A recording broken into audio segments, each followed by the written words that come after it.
इस कार्यक्रम के पुण्यार्चक हैं Bahubali and Muttin wholesales saris and cloth merchants, Chadchan district, Vijayapur एवं समस्त बाहुबली एंड मुत्तीन परिवार।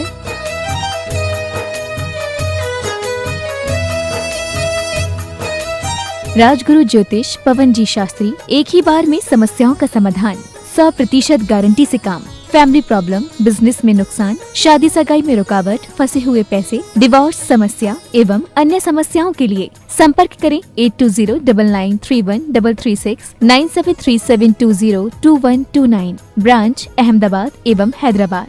Website www.rajguruastrologer.com।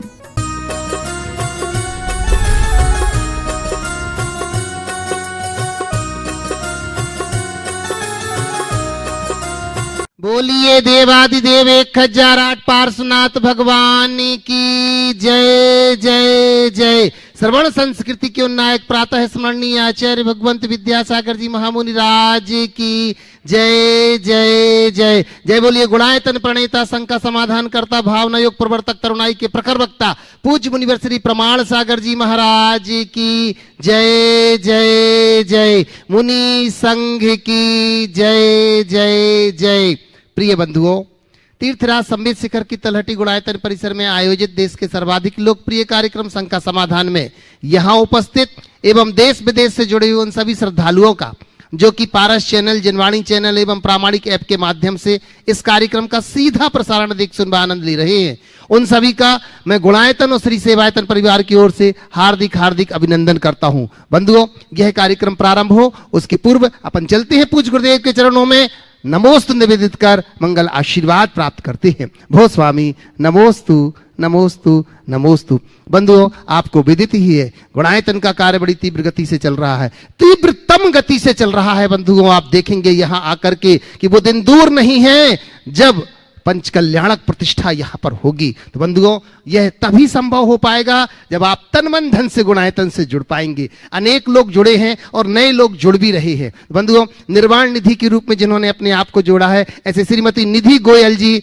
रौनक गोयल कोटा से, मैं चाहूंगा कि तालियों की उद्घोष करके उन तक सूचना जरूर पहुंचाएं। साथ ही बंधुओं, श्रीमती निशा जी मित्तल दिल्ली से, इन्होंने भी अपने आप को निर्माण निधि के रूप में जोड़ा है, इनको बहुत बहुत धन्यवाद। और बंधुओं, इस बार का वर्षा योग पूज्य गुरुदेव का गुणायतन परिसर में होना निश्चित हो चुका है, क्योंकि पूज्य आचार्य भगवंत ने आशीर्वाद दे दिया है, और जब आशीर्वाद गुरुदेव ने दे दिया है तो फिर तो टल नहीं सकता है। तो बंधुओं, अनेक लोग अपना मन बना चुके हैं कि जब इस वर्ष यहां पर वर्षायुग की स्थापना होगी तो प्रमुख कलशों के लिए तो अनेक लोग अपनी स्वीकृति दे रहे हैं, गुणायतन से संपर्क कर रहे हैं, पर मैं कहना चाहूंगा ऐसे बहुत सारे लोग हैं, ना सही बहुत बड़ी राशि, हम एक छोटी सी राशि के माध्यम से भी गुणायतन से जुड़ सकते हैं। इस चातुर्मास के माध्यम से हम आगामी पंचकल्याणक की भूमिका में हम अपने आप को सहभागी बना सकते हैं। यह जो कार्य यहां पर चल रहा है गुणायतन का, उस कार्य में किसी न किसी रूप से हम उसमें जुड़ सकते हैं। तो बंधुओं, आज जिन्होंने चातुर्मास कलश में जो सिद्धि कलश के रूप में यहां पर बंधुओं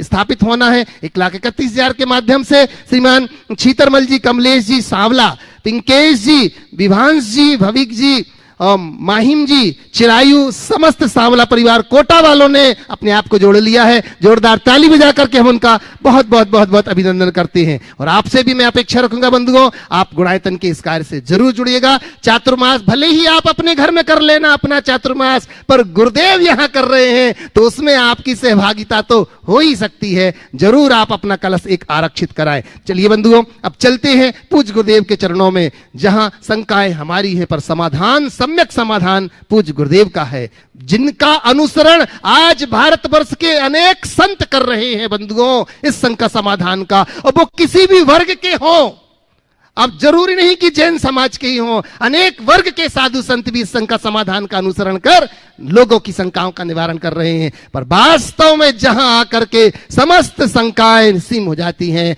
ऐसे पूज्य गुरुदेव के चरणों में चलते हैं। प्रथम प्रश्न के माध्यम से मैं आवाज दे रहा हूं, हमारे बीच में आशीष जैन अहमदाबाद से आए, अपना प्रथम प्रश्न रखेंगे और उसी के बाद तैयार रहेंगे आकाश जैन राजा वर्गी जबलपुर से। गुरुवर के चरणों में मेरा नमोस्तु नमोस्तु नमोस्तु। महाराज जी, मेरा नाम आशीष जैन है, मैं अहमदाबाद से हूँ। महाराज जी, मेरा जो सवाल है वो बढ़ती हुई पॉपुलेशन के बारे में है। महाराज जी, एक संस्था है यूएन, यूनाइटेड नेशंस, जो वर्ल्ड वाइड है, उसने एक प्रकाशित जारी किया 2 महीने पहले कि भारत की जो जनसंख्या है वो वर्ल्ड में अब नंबर 1 हो गई है। इसके पहले चीन था, अभी उसको भारत ने क्रॉस कर दिया है।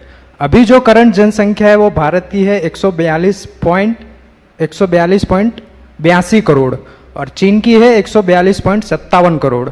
तो महाराज जी, मेरा वही है कि ये बढ़ती जनसंख्या भारत के लिए सही है या नहीं, हमें इसे किस संदर्भ में देखना चाहिए? देखिए, जनसंख्या की वृद्धि ऐसे तो बुरी नहीं, लेकिन आधारभूत संरचनाएं और अन्य सब चीज़ों की बात देखें तो किसी भी देश के विकास में वो बाधा बनती। इसलिए संतति नियंत्रण के अनेक उपाय बार बार लोगों के द्वारा प्रेरित किए जाते हैं। राष्ट्रीय दृष्टिकोण, देश का आर्थिक विकास और अन्य प्रकार के दृष्टिकोण की बात अलग है, पर ऐसे स्थिति में उन लोगों को जरूर ध्यान देना चाहिए जिनकी जनसंख्या अत्यंत सीमित है। कहीं ऐसा ना हो कि जनसंख्या के नियंत्रण के नाम पर वो अपना अस्तित्व ही विलुप्त कर दें। बहुत पहले पारसी समुदाय के लिए अल्पसंख्यक आयोग ने अनुशंसा की थी कि इन्हें 2 से अधिक संतान उत्पन्न करने की छूट दी जाए, क्योंकि पारसी समुदाय विलुप्ति के कगार पर है। कल कहीं ऐसा ना हो जाए कि जैनियों के लिए भी ऐसा कहना पड़े, क्योंकि जैनियों की TFR, टोटल फर्टिलिटी रेट, सबसे कम, और ये बहुत गंभीर और चिंतनीय है। इसलिए जनसंख्या के प्रति जैन समाज को बहुत जागरूक होना चाहिए और इस प्रकार से सोचना चाहिए ताकि आने वाली पीढ़ियों में जैन धर्म का प्रभाव बढ़ सके। नमोस्तु महाराज जी, नमोस्तु। लीजिएगा आकाश जैन राजा वर्गीय जबलपुर से, और इसी के बाद निवेदन करूंगा नरेंद्र जी छाबड़ा मोनू सीकर से, आचार्य भगवंत गुरुदेव ज्ञान सागर जी महाराज के परिवार से। संत श्रोमणी आचार्य भगवान विद्यासागर जी महाराज की जय, मुनि श्री प्रमाण सागर जी महाराज की जय। गुरु जी, एक छोटा सा प्रश्न है कि जब बच्चे स्कूली शिक्षा होती है तो वो माता पिता के संरक्षण में होती है, 12वीं तक का एजुकेशन, उसके बाद हायर एजुकेशन के लिए बाहर जाना होता है।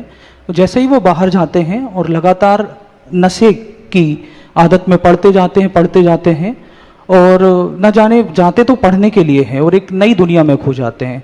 इसका प्रमुख कारण क्या है, सुधार क्या है और ऐसा क्यों हो रहा है? देखिए, बहुत ही गंभीर सवाल उठाया। हालांकि इस आशय की बात अक्सर उठते रहती। माँ बाप बहुत अरमानों से भरकर बच्चों को बाहर पढ़ने के लिए भेजते हैं।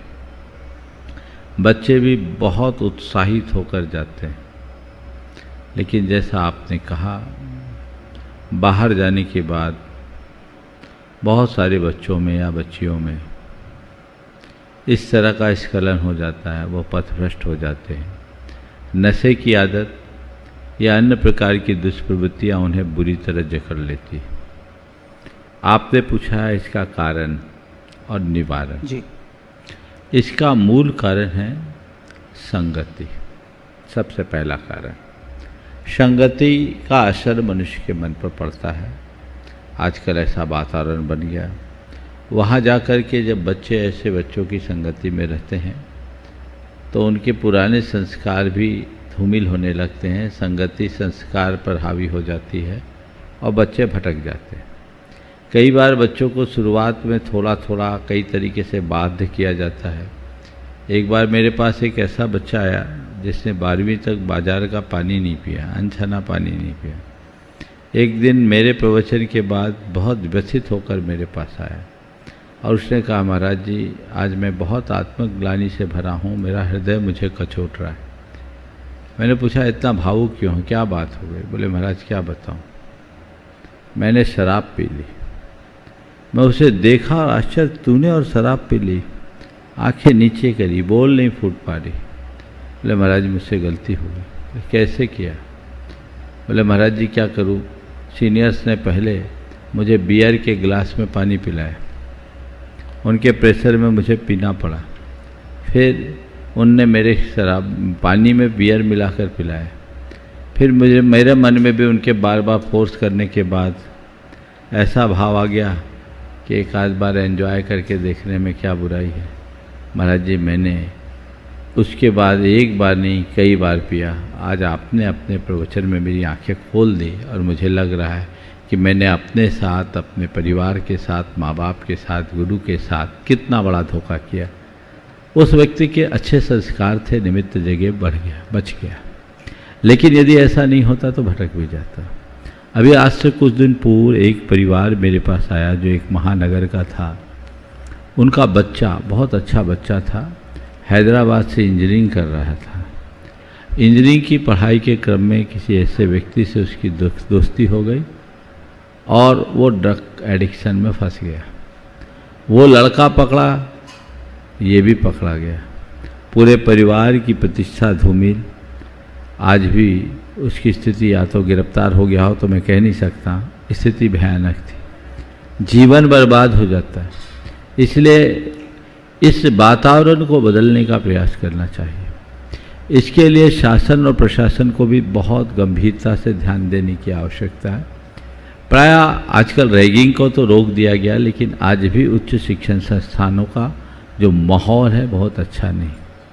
दूसरा कारण है आज का मीडिया। मीडिया भी इन सब बातों को बहुत बढ़ावा देता है। तीसरा, आज जितने लोगों को लोग अपना रोल मॉडल मानते हैं, जितने भी सेलिब्रिटीज हैं, वे भी इन सब बातों को बहुत प्रोत्साहित करते हैं, जिससे हमारी युवा पीढ़ी पथभ्रष्ट होती है। अगर इन सब चीज़ों पर एक व्यापक अभियान चलाया जाए और इस तमाम बातों को प्रतिबंधित किया जाए तो हमारे नौनिहाल भटकने से बच सकते हैं, उन्हें रोका जा सकता है। एक कारण है माँ बाप के द्वारा बच्चों को ज़रूरत से ज़्यादा लिबर्टी देना।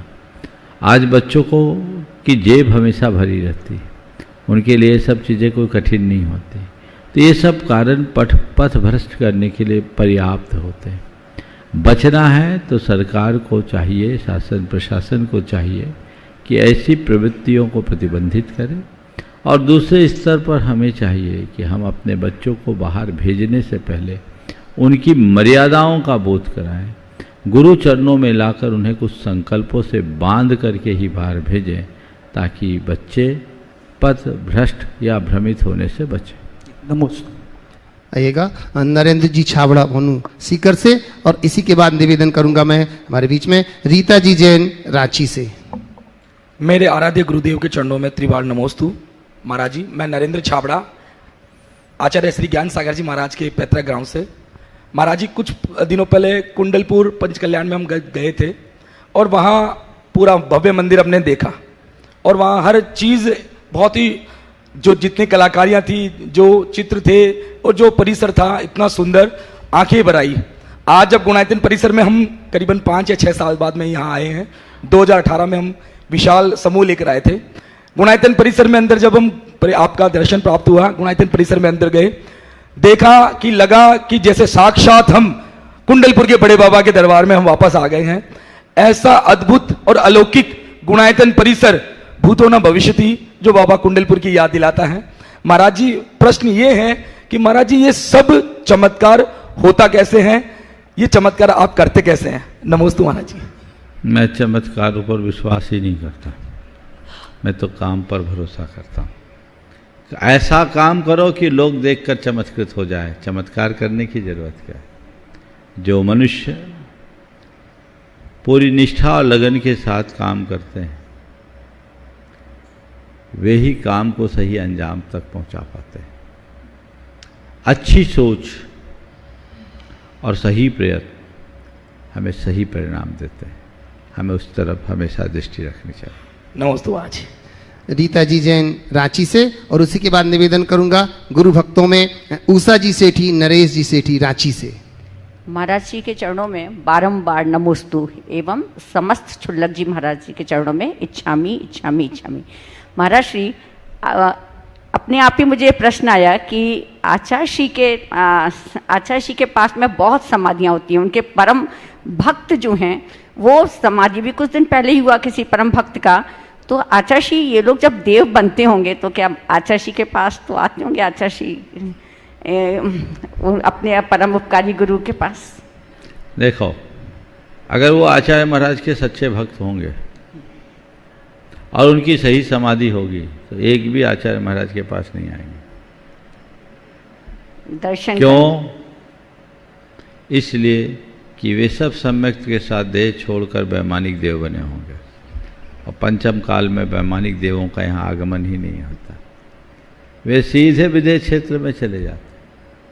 इसलिए अगर आचार्य महाराज के सच्चे भक्त हों तो आएंगे ही नहीं, और आ रहे हैं तो सच्चे भक्त नहीं, वो बहुनत्र के जीव होंगे, समझ गए?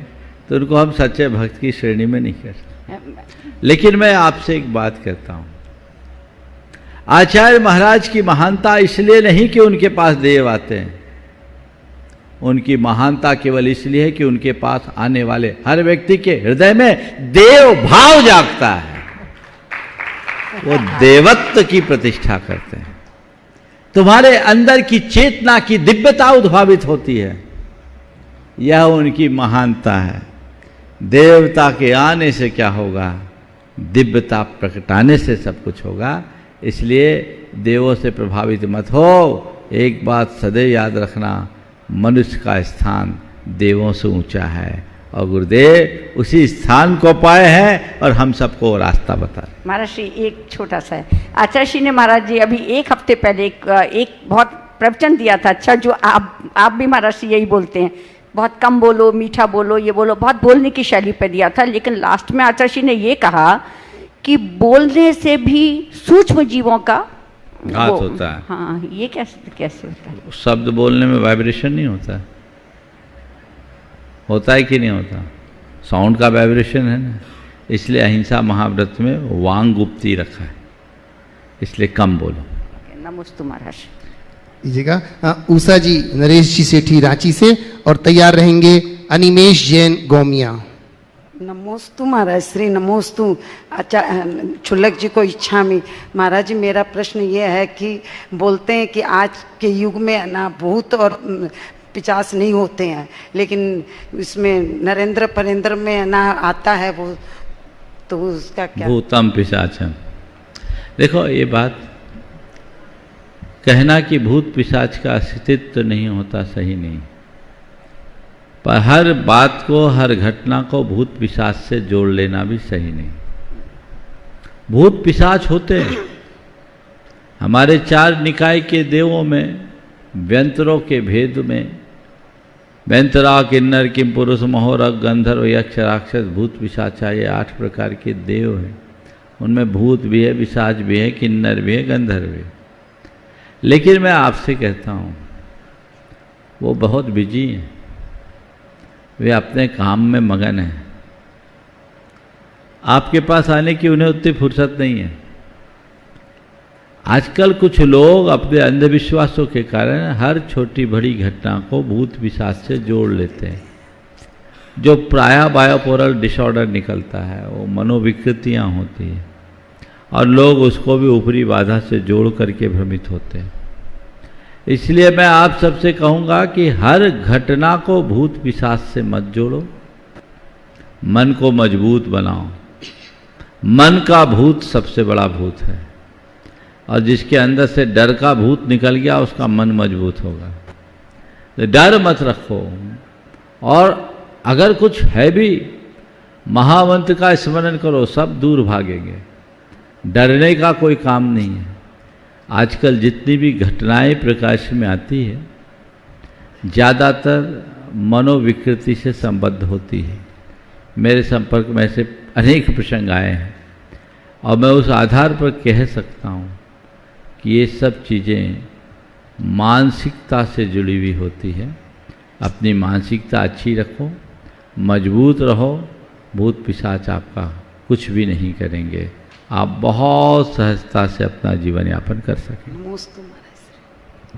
नमोस्तु गुरुदेव, नमोस्तु नमोस्तु नमोस्तु। छुल्लक जी के चरणों में इच्छामि इच्छामि इच्छामि इच्छामि।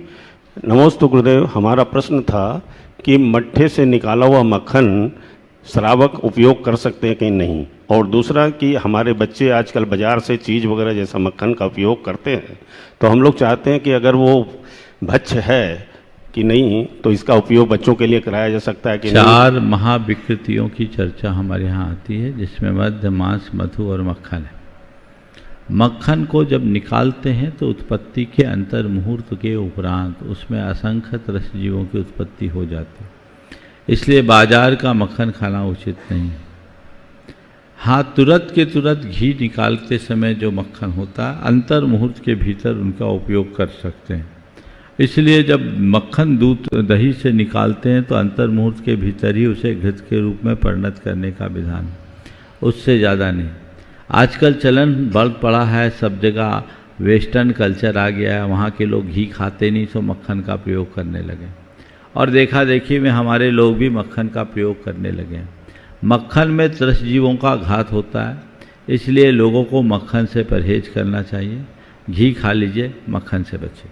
नमोस्तु गुरुदेव, नमोस्तु नमोस्तु नमोस्तु। अनिमेश जैन गौमिया से, और निवेदन करूंगा इसी के साथ मनोज जी, अमिता जी, मोहित मंगलम, रितिका जी, कन्नौज से परिवार आज मनोज जी, अमिता जी के 24वीं वैवाहिक वर्षगांठ के उपलक्ष्य पर जिन्होंने आज प्रथम शांति धारा का सौभाग्य पाया, अपना प्रश्न रखेंगे। महाराज जी के चरणों में नमोस्तु नमोस्तु नमोस्तु, छुल्लक जी के चरणों में इच्छामि इच्छामि इच्छामि। महाराज जी ये कहते हैं कि कर्म करो फल मिलेगा, और ये भी सुनते हैं कि भाग्य में जो लिखा है हमें वही मिलेगा। तो महाराज जी कर्म और भाग्य का कैसा संबंध है? कर्म करो फल मिलेगा, भाग्य में लिखा वही मिलेगा। दोनों जगह बातें अपनी अपनी जगह सही। जब हमें कुछ पाना हो तो ये सोचो हम कर्म करेंगे तो फल मिलेगा, और जब चीज़ें दुविधा की हो, अस्पष्ट हो, मन उलझन में पड़ा हो, पशुपेश में पड़ा हो, तो जो मेरे भाग्य में होगा वही मिलेगा। दोनों बातों को अपने अपने हिसाब से लेकर के चलेंगे तो जीवन में समाधान होगा। कर्म और भाग्य के मध्य संबंध है। हमारा भाग्य बनाता कौन है? भगवान। हमारा कर्म, भगवान नहीं। हम जैसा कर्म करते वैसा ही हमारा भाग्य बनता है। तो हमेशा हमें एक बात ध्यान में रखना चाहिए, मेरे भाग्य में क्या है इसका मुझे पता नहीं, पर मुझे क्या करना है इसका मुझे पता है और होना चाहिए। तो जिसका तुम्हें पता है तुम वो करो, जिसका तुम्हें पता नहीं उसमें मत उलझो। भाग्य भरोसे बैठने में कोई लाभ नहीं, कर्मवादी बनने में उपलब्धि। तो महाराज जी कर्म करके भाग्य को बदला जा सकता है? बिल्कुल बदला जा सकता। नमोस्तु महाराज जी, इच्छामि महाराज जी। मनोज जी, अमिता जी का परिवार, और इसी के बाद मैं निवेदन करूंगा हमारे बीच में बड़जात्या परिवार से डिम्पल भैया पूरे परिवार के साथ आज यहाँ पर उपस्थित हैं। निवेदन करूंगा बड़जात्या। नमोस्तु नमोस्तु, इच्छामि इच्छामि इच्छामि महाराज श्री। महाराज श्री, आज मेरी शादी के 24 साल बीत गए। हंसते मुस्कुराते, लड़ते झगड़ते, ऐसा क्या करें कि आगे आने वाले दिनों में अच्छे से बोलो बोलो, पूरी बात बोलो, और अच्छे से निकले महाराज से। बिल्कुल 24 साल तुम्हारे जिस अच्छे से दिन निकले, मैं चाहता हूँ इन 24 सालों में एक संकल्प लो कि 24 सालों में जितना अच्छा दिन रहा ना उसको आगे कंटिन्यू करेंगे, और जो आपस की खटर फटर हुई हो उस सबको ख़त्म करेंगे और नए जीवन की शुरुआत करेंगे। मैं आपसे इसलिए नहीं बोल रहा हूँ कि आपके साथ हुआ होगा, पर मुझे पता है हर मियाँ बीवी में थोड़ी बहुत खटर पटर तो होती है। एक किसी विचारक ने बहुत अच्छी बात लिखी थी, कह दूँ? मैंने कहीं पढ़ा था कि पति पत्नी का रिश्ता एक दूसरे के साथ प्यार करने के लिए नहीं बनता। पति पत्नी का रिश्ता एक दूसरे से प्यार करने के लिए नहीं बनता, पिछले जन्म का कर्ज उतारने के लिए बनता है। समझ गए? वो आपस में खिंचातानी ज़्यादा होती है तो ये तो चलते रहेगी, लेकिन उसे हम सुधार ले, संभाल ले तो बहुत अच्छी बात हो। मैं जयपुर में था, वहाँ एक कार्यक्रम था। कार्यक्रम मुख्य रूप से नव दंपतियों के लिए था, पर एक दादाजी वहाँ आकर सबसे अग्रिम पंक्ति में बैठ गए और मैंने एक को सवाल किया तो उस खड़े हो उनने अपना हाथ उठा दिया। हमने कहा ये नव दंपतियों का कार्यक्रम है, एक क्रैश कोर्स था 3 दिन का, आप क्यों हाथ उठा रहे? बोले महाराज मैं इसलिए हाथ उठा रहा हूँ कि मेरे अनुभवों का लाभ इन नव दंपतियों को मिले। हमने कहा ये बताओ तुम्हारे विवाह के कितने बरस हो गए? बोले 52 साल। कितने बरस हो गए? बोले 52 साल। बोले क्या हुआ? कैसा अनुभव है? बोले एक दिन भी नहीं पटी। 52 साल हो गए पर एक दिन भी नहीं पटी। तो हमने कहा एक दिन भी नहीं पटी, फिर चली कैसे? बोले ये चल गई, यही उपलब्धि है। अब मैं अब सब बच्चों से कहना चाहता हूँ, उस व्यक्ति ने कहा कि देखो हम लोग खटपट करते हुए भी एक हैं, तुम सीख लो, मियाँ बीवी में खटपट होगी पर हम एक रहेंगे तो जीवन आगे बढ़ेगा। मुझे उनकी बात में बहुत वजनदारी लगी। विसंगति में संगति बनाना ही जीवन का मूल मंत्र है। ये लक्ष्य हर व्यक्ति को बना करके चलना चाहिए, और अगर ऐसी सोच मनुष्य बना ले तो उनका जीवन बड़ा आनंद से कटेगा। हर कोई अपने मन से काम करना चाहता है, अपने मन का काम करना और कराना चाहता है, लेकिन न तो हमारे मन का काम होता है, न हम मन का काम करा पाते हैं। बहुत जगह एडजस्टमेंट करना पड़ता है। तो वो एडजस्टमेंट की भावना अगर हमारे देह में विकसित होती है, जीवन बहुत अच्छा होगा। मुझे पता है आप तो बहुत अच्छा कर रहे हैं, आगे भी करेगी, लेकिन एक समीक्षा करना, इस दौर में जो बुरा हुआ उसको अब सुधार लेंगे और अच्छा उसको कंटिन्यू करेंगे। बंधुओं निवेदन और भी हैं, बोलो। नमोस्तु नमोस्तु नमोस्तु महाराज। महाराज जी, मेरा प्रश्न ये है कि सत्य और असत्य क्या है?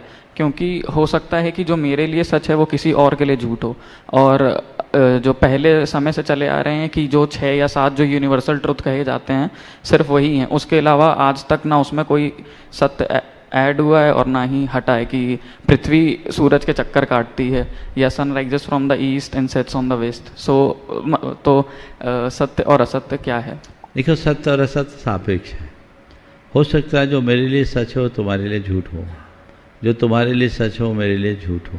ये तो थ्योरी ऑफ रिलेटिविटी के साथ जुड़ा हुआ है। लेकिन अगर मुझसे पूछो तो मैं एक कदम और आगे जाता हूँ। सत्य क्या है? सबसे ऊपर, परे, जिसे कहा नहीं जा सकता, जिसे केवल महसूस किया जा सकता है, जो शाश्वत है, अमिट है, अनादि है, चिरंतन है, वह सत्य है। उसके अलावा जो कुछ भी है वह सब असत्य है। सत्य क्या है? मेरे भीतर का आत्मा, मेरे भीतर की आत्मा, मेरे भीतर का भगवान, मेरे भीतर का परमात्मा, वही सच है, बाकी सब झूठ है।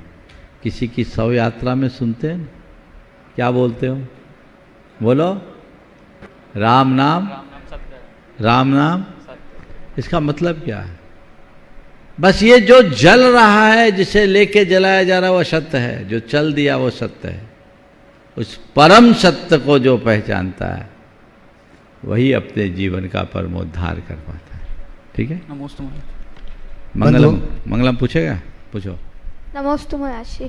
महाराज जी, जैसे अब हम हॉस्टल में हैं तो अब वहाँ पे अभी 10 लक्षण आएंगी, तो हॉस्टल में ही होंगे तो कैसे हम अपना भोजन वगैरह कर सकते? हॉस्टल के मैनेजमेंट को अलग से बोलना कि हमें 10 दिन के लिए इस तरह के भोजन की व्यवस्था करें। और अगर जहाँ हो, तुम तो जयपुर में हो, जयपुर में ऐसी व्यवस्था बहुत सारी मंदिरों में है, उसको अरेंज किया जा सकता है। अगर मैनेजमेंट से करोगे तो हो सकता है हॉस्टल में भी ये चीज़ें सुलभ हो जाए। प्रयास करना चाहिए। बंधुओं, निवेदन कर रहा हूँ कीर्ति शेष हनुमान प्रसाद जी के सुपुत्र राजकुमार जी, विनोद जी, डिम्पल जी का परिवार यहाँ पर उपस्थित है। बंधुओं, कुछ दिन पूर्व ही जब उनका देवलोक गमन हुआ, ये वो परिवार था कि पिता की ना कि सिर्फ वसीयत अपितु नसीहत को उन्होंने याद रखा, और उनके जाने के बाद उनकी संपत्ति का सदुपयोग किया। अनेक जिनालयों में उन्होंने उनकी संपत्ति को विभक्त किया, और उसी में से हमारे गुणायतन के लिए भी जिन्होंने 11 लाख रुपए की राशि समर्पित की थी। एक बार जोरदार ताली बजाकर उस परिवार के लिए, जो कि आचार्य भगवंत के बहुत करीबी माने जाते हैं। मैं निवेदन कर रहा हूं, अपना प्रश्न रख रहे हैं डिम्पल भैया। महाराज श्री के चरणों में नमोस्तु, शुल्लक जी के चरणों में इच्छामी। भाई जी सादर जय जिनेन्द्र। महाराज श्री, हम अपने जीवन काल में बहुत गलत काम करना चाहते हैं, गलत काम होता नहीं है, मेरे से कर नहीं पाते हैं। और अच्छा काम भी हम नहीं करना चाहते हैं, जैसे अभिषेक हो रहा है, कहीं पूजन हो रहा है, कहीं कुछ हो रहा है, हम वहाँ जाना नहीं चाहते हैं, लेकिन चले जाते हैं उस जगह में, और मेरे से अच्छा काम होता है हमेशा। और बिना मन से यदि अभिषेक करना या पूजन करना या दान देना, तो उससे पुण्य मिलता है। मन तो नहीं है, लेकिन मेरे हाथों से हो रहा है और मैं कर रहा हूँ, तो उससे कुछ होता है क्या? बड़ा विचित्र प्रश्न।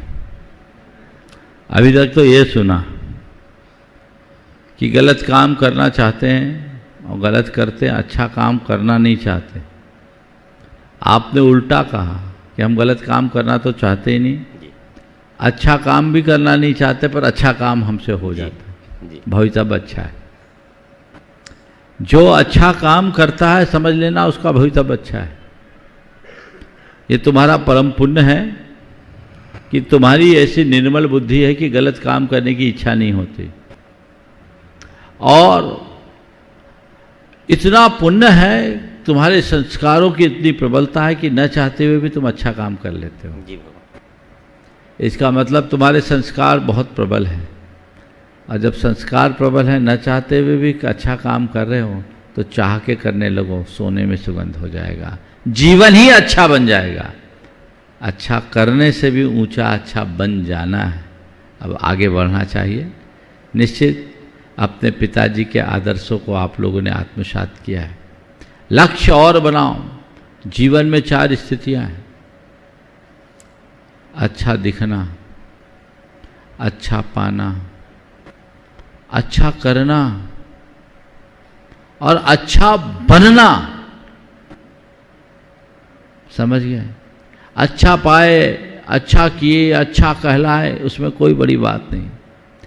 अच्छा बनने में ही सबसे बड़ी अच्छाई है।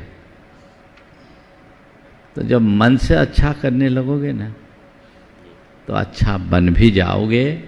लक्ष्य एक ही बनाओ, मुझे अच्छा बनना। क्या करना है? बनना है। हाँ, अच्छा करना नहीं, अच्छा बनना है। अपने आप को परिवर्तित करना है। वो सोच अगर अंदर घट गई और वैसा परिणाम यदि भीतर प्रकट हो गया, जीवन निहाल हो। बंधुओं, जो परिवार अच्छा बनने के लिए निकल पड़ा है, तो मैं निवेदन करता हूं वड़जात्या परिवार से एक बार मंच के ऊपर आए। अभिनंदन तो बनता है बंधुओं। मैं निवेदन कर रहा हूं हमारी गुणायतन मंत्री चंद्रकला पाटनी जी से कि इस परिवार का अभिनंदन करेंगे। भाभी जी एक प्रश्न पूछ रही हैं, पहले सवाल कर लो। हाँ महाराज जी के चरणों में मेरा बारंबार नमोस्तु। सभी छुल्लक जी महाराज जी को मेरा इच्छामी इच्छामी इच्छामी भैया जी वंदना। महाराज जी, जैसे कि अभी भैया जी ने कहा कि पिताजी को अभी 20-22 दिन ही हुए हैं, और मैं जितना पिताजी को जानती हूँ 24 साल से, उनका पुण्य वर्गणाएं और उनका ऑरा बहुत तेज था। महाराज जी, मैं ये पूछना चाहती हूँ कि जब व्यक्ति का देवलोक गमन हो जाता है तो क्या उनकी पुण्य वर्गणाएं उसके पश्चात भी उनके घर में रहती है और उनका ऑरा उसी तरह बना रहता है, उनका आशीर्वाद उसी तरह बना रहता है कि वो भी उनके साथ चला जाता है? महाराज देखो, ये मेरा प्रश्न है। ऐसे तो सामान्य रूप से सभी अपने अपने कर्म का फल भोगते हैं, और उस सिद्धांत की दृष्टि से देखा जाए तो मरणोपरांत किसी व्यक्ति का पुण्य पाप साथ नहीं रहता, वो उनके साथ चला जाता है। लेकिन एक शब्द आता है दाय भाग। क्या कहलाता है? दाय भाग। तो हमें अपने पुरखों का बहुत सारा पुण्य दाय भाग में मिल जाता है। जैसे कोई व्यक्ति किसी राजा का पुत्र हुआ, जन्म से राजा बन गया, उसे राजापन करने के लिए कोई पुरुषार्थ नहीं करना पड़ा। ये किससे मिला? दाय भाग में।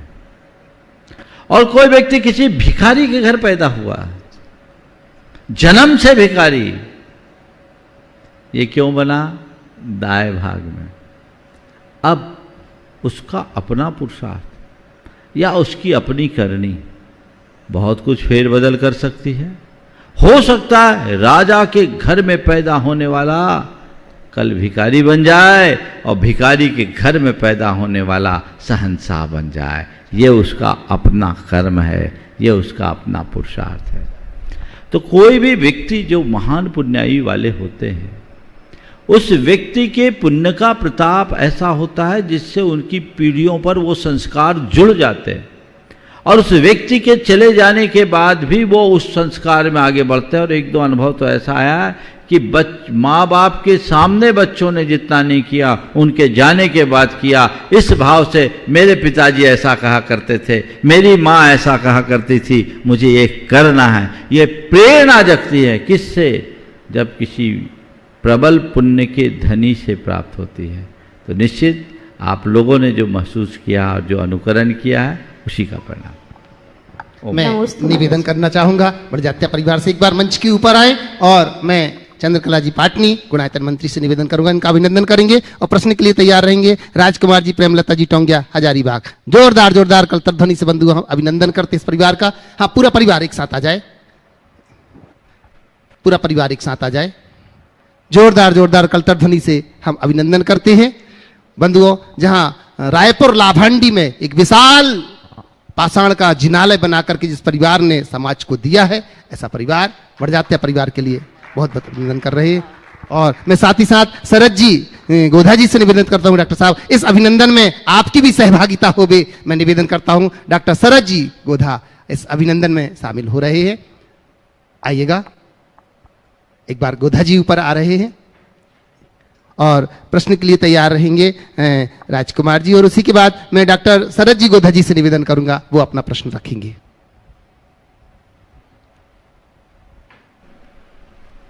महाराष्ट्र के चरणों में नमोस्तु नमोस्तु नमोस्तु दिगंबर जैन समाज की ओर से और हमारी ओर से नमोस्तु नमोस्तु।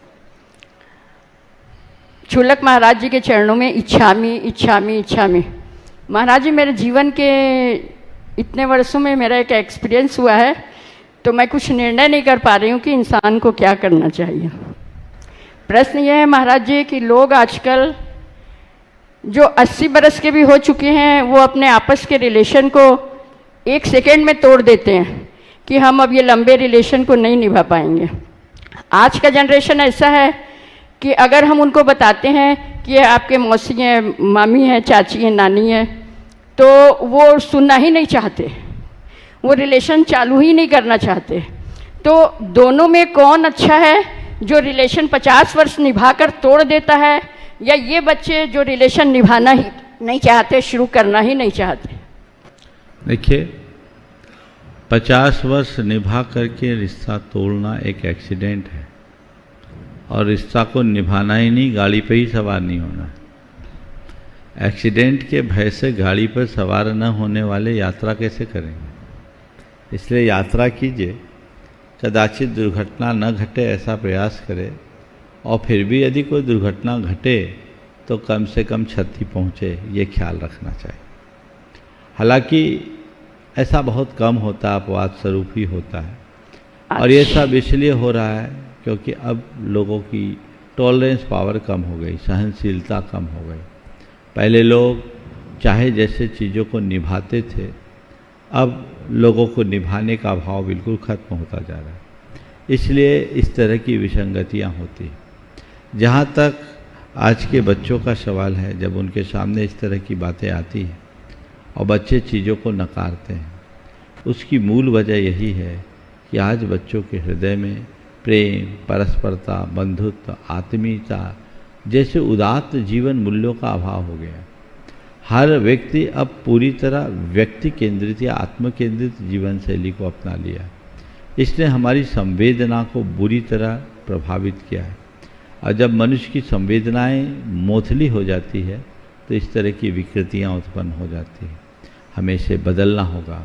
आज की शिक्षा प्रणाली भी उसमें एक बहुत बड़ा कारण है। इस कारण हमारी समाज का जो ताना बाना वो छिन्न भिन्न हो गया। अब मौसी और नानी और ताऊ तो बहुत दूर है, माँ बाप के लिए भी जगह नहीं मिल रहा है, भाई भाई के लिए भी नहीं मिल रहा है, और पति पत्नी में भी नहीं मिल पा रहा है। व्यक्ति की स्थिति है।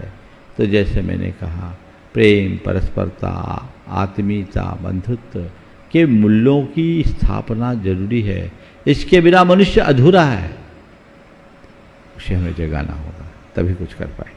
नमस्ते। निवेदन कर रहा हूं डॉक्टर शरद जी गोधा जयपुर से, और इसके बाद मैं निवेदन करूंगा गुणायतन मंत्री चंद्रकला जी पाटनी, बहुत लंबे अंतराल के बाद आज फिर उपस्थित हुई है। पूज्य गुरुदेव के श्री चरणों में नमोस्तु नमोस्तु नमोस्तु। गुरुदेव, हमारे जिन मंदिरों में सामान्यतः मूल नायक प्रतिमा और अन्य प्रतिमाएं अरिहंत देव की विराजमान रहती है, लेकिन सामान्यतः देखने को मिल रहा है कि मूल नायक प्रतिमा का अलग तरह से आवाह करते हैं हम लोग, और बाकी की प्रतिमाओं का जो अलग तरह से हो जाता है, डिफरेंस नज़र आता है। क्या ये सही है?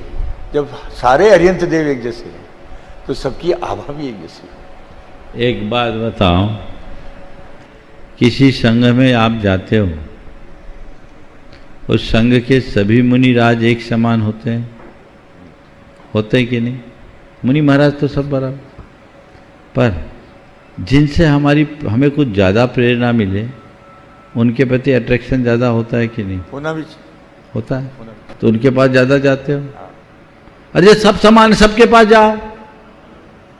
ये सवाल वहाँ क्यों नहीं उठाए? वेवलेंथ वाली बात। ऐसे ही भगवान सब समान है, इसमें कोई संशय नहीं।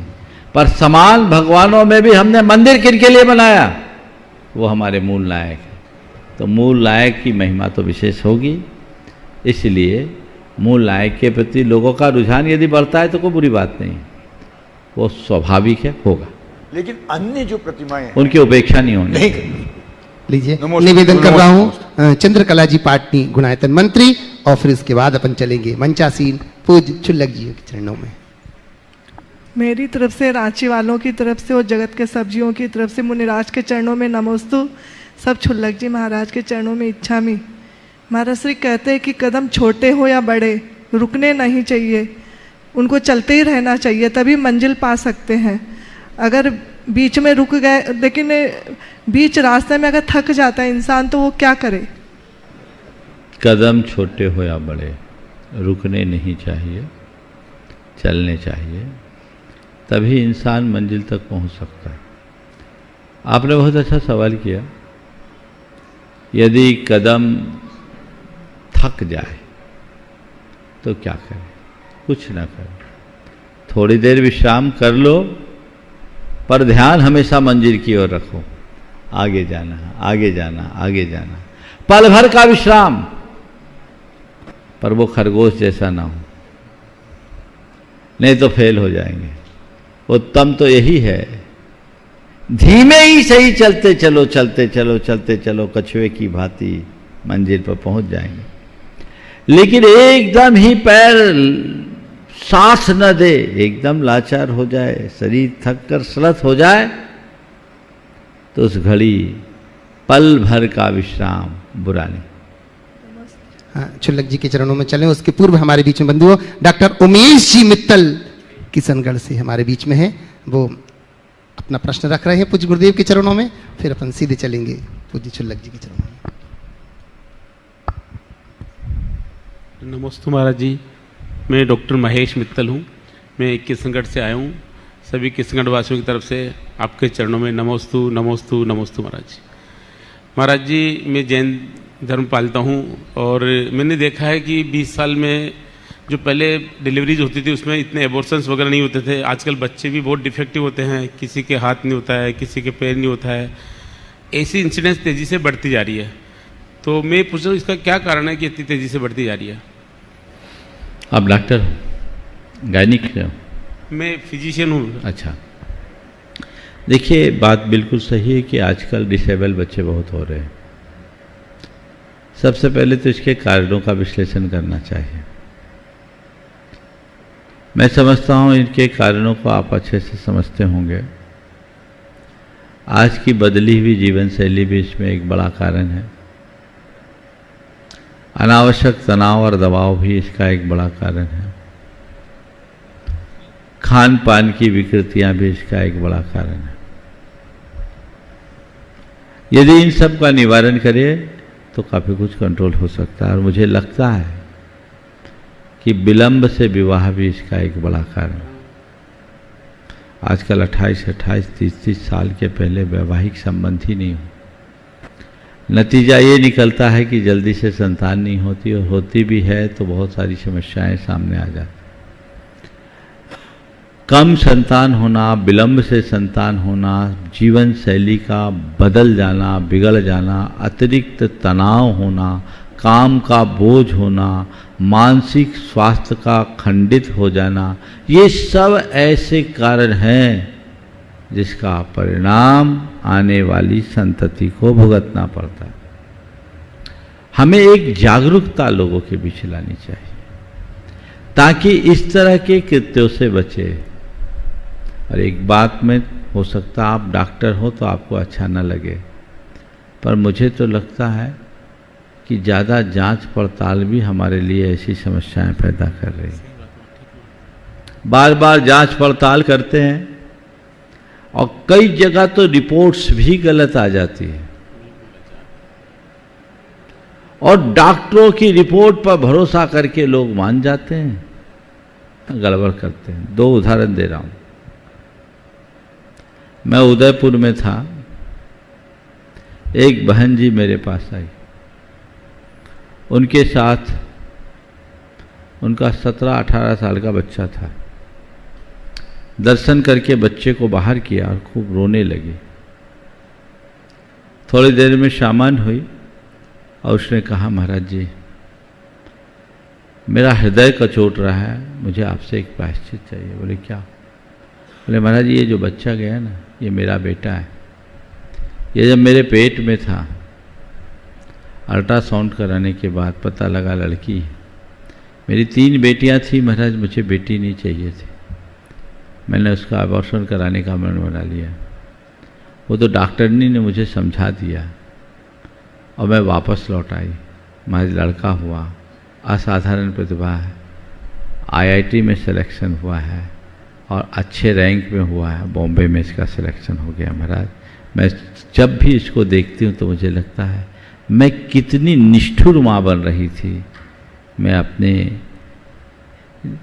खून का खून करने वाली थी। महाराज मुझे उसका प्रायश्चित दीजिए। ये एक उदाहरण आपको बता रहा हूँ। एक दूसरा उदाहरण, एक का 4 माह का बच्चा पेट में था।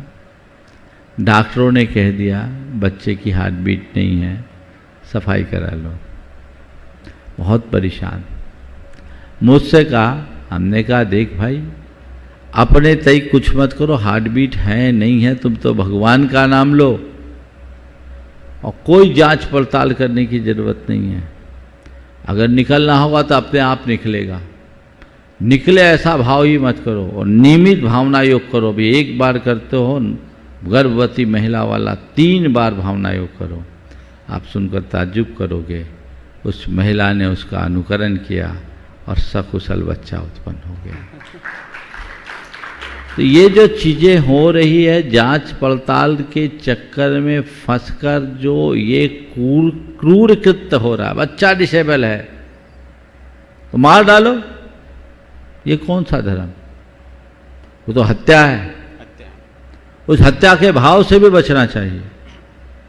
इसलिए लोगों को जागरूकता रखनी चाहिए। हाँ, अगर जच्चे और बच्चे के जान की बात आ जाए तो मैं उस विषय में कुछ नहीं कहूँगा, लेकिन थोड़ी थोड़ी सी बातों को लेकर जो इस तरह का कृत्य करते हैं, इसके नेगेटिव वाइब्रेशंस भी पड़ते हैं, उनसे बचना चाहिए। और कोई महिला गर्भवती हो तो उसको घर परिवार में अनुकूल वातावरण मिलना चाहिए। तनाव, चिंता, खेद, खिन्नता से मुक्त रहना चाहिए। उसे आमोद प्रमोद, ललित कला, काव्य शास्त्र और अच्छी बातों में अपना समय बिताना चाहिए, ताकि वो भावी संतान को अच्छे से जन्म दे सके और न केवल एक संतान को जन्म दे, अपितु ऐसे न रत्न को जन्म दे जो इस धरती का गौरव बढ़ा सके। धन्यवाद महाराज जी। निवेदन कर रहा हूँ मंचासीन पूज्य क्षुल्लक श्री सुभग सागर जी महाराज के चरणों की वंदना करते हुए अपना प्रश्न रख रहे हैं।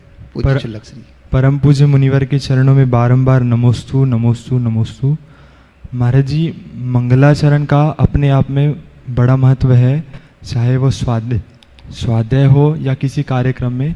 तो इसी मंगलाचरण को जीवन में यदि घटाए तो 3 मंगलाचरण, जैसे प्रथम, मध्यम और अंतिम।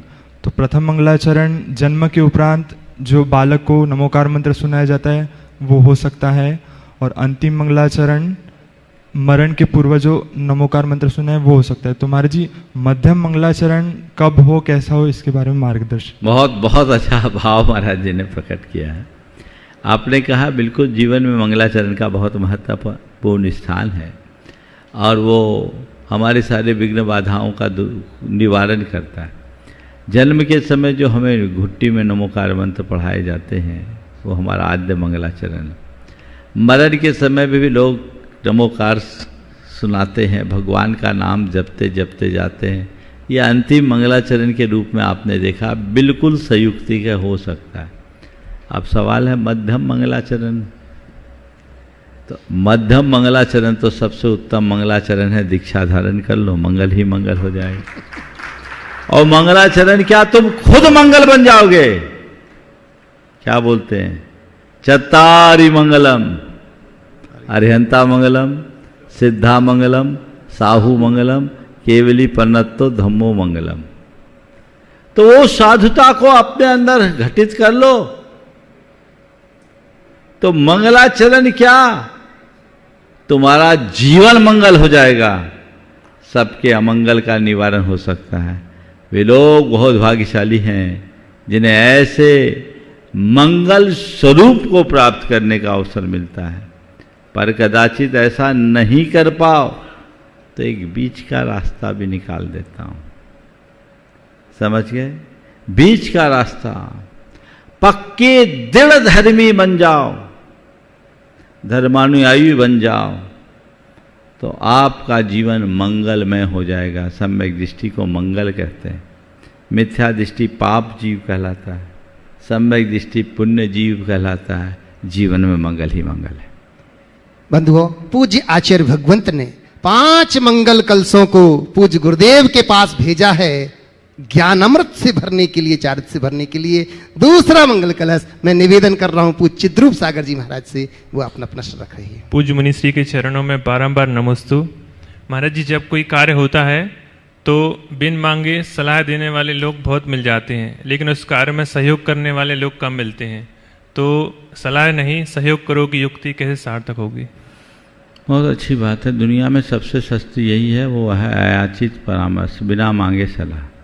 राय बहादुरों की संख्या बहुत है, लेकिन रण बहादुर लोग कम है। सहयोग देने वाले लोगों का अभाव मिलता है, दिखता है, और सलाह देने वाले लोगों की भरमार। हमें बिल्कुल ठीक कहा, अगर कोई सलाह देने आता है हमें उसकी सलाह को स्वीकार कर लेना चाहिए और अच्छी लगे तो अपना लेना चाहिए। पर पहली बात, किसी से सहयोग की अपेक्षा न रखो। सलाह दे तो स्वीकार लो, जीवन आगे बढ़ेगा। पर औरों को हम कभी सलाह देने न जाएं, बिना मांगे तो बिल्कुल भी न दें, और यदि देना ही हो तो सहयोग देने की आदत डालें, एक दूसरे का हाथ बढ़ाना शुरू करें तो जीवन धन्य होगा। बड़ी पुरानी कहानी याद आ गई, सुना दूं? सलाह की जगह सहयोग देने से क्या होता है। एक चिड़िया का अंडा बरसात में समुद्र में चला गया। चिड़िया को बहुत गुस्सा आया, इस समुद्र ने मेरे 4 बच्चों को लीला है, मैं इस समुद्र को सुखा के छोड़ूंगी। तो क्या करे, वह तिनका उठाए समुद्र में डाले, तिनका उठाए समुद्र में डाले। ये क्रम चलने लगा। अन्य पक्षियों ने बोला, ये क्या कर रही हो? बोले, समुद्र ने मेरे बच्चों को ले लिया, मैं उसे सुखा के छोड़ूंगी। अरे तुम्हारे तिनकों से समुद्र भरेगा? बोले, सलाह नहीं, सहयोग दो, करना है तो मेरे साथ लगो।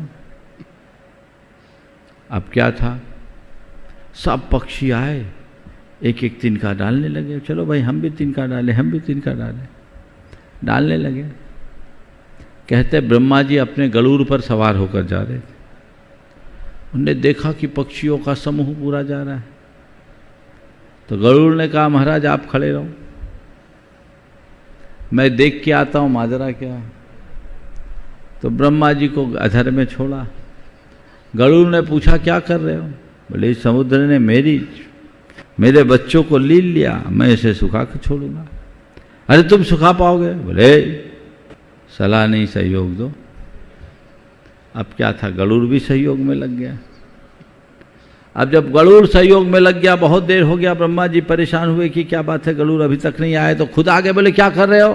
बोले, समुद्र ने मेरे बच्चों को लील लिया है, इसको हम सुखा के छोड़ेंगे।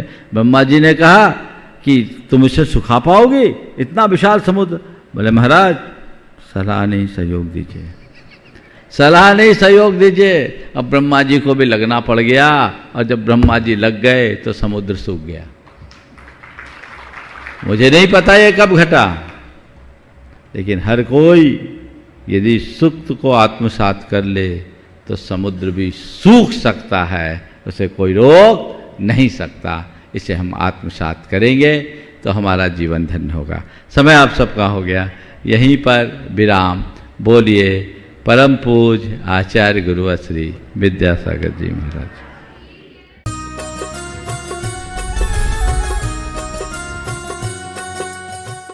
इस कार्यक्रम के पुण्यार्चक थे Bahubali and Muttin wholesales saris and cloth merchants, Chadchan district, Vijayapur एवं समस्त बाहुबली एंड मुत्तीन परिवार।